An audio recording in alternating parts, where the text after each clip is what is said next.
Disposez 6 ou 7 rangs de pièces à l'avant de votre position de travail pour mélanger les longueurs et les nuances. Décalez les joints d'extrémité d'un rang à l'autre et obtenez le dessin le plus attrayant. Essayez d'utiliser les lames les plus longues dans le premier rang pour obtenir la ligne la plus droite possible. La rectitude du premier rang influencera le reste de la pose. Il importe donc que les pièces soient bien emboîtées les unes dans les autres. Dans les coins et là où vous ne pouvez pas utiliser la cloueuse à maillet, percez des trous à 45 degrés tous les 10 à 12 pouces.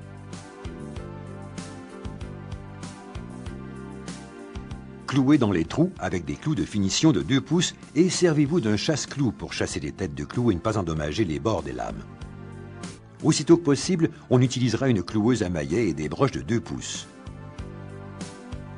Clouez le premier rang de lames en place contre la fourrure en faisant attention de bien aligner et de bien serrer chacun des morceaux. Encore une fois, le premier rang devra être parfaitement droit, sinon l'alignement des rangs suivants sera compromis.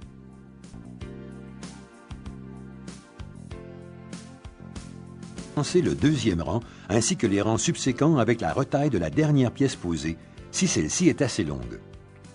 Décalez les joints d'au moins 6 pouces par rapport à ceux du rang précédent.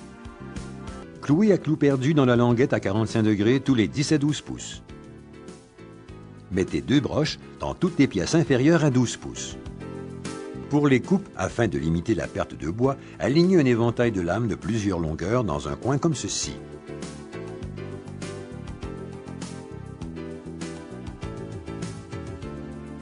Utilisez une scie à onglets.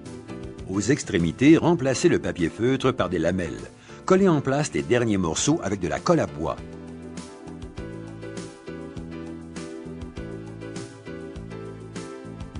Vous aurez pris soin d'enlever la partie inférieure de la rainure afin de pouvoir mettre le morceau en place sans difficulté.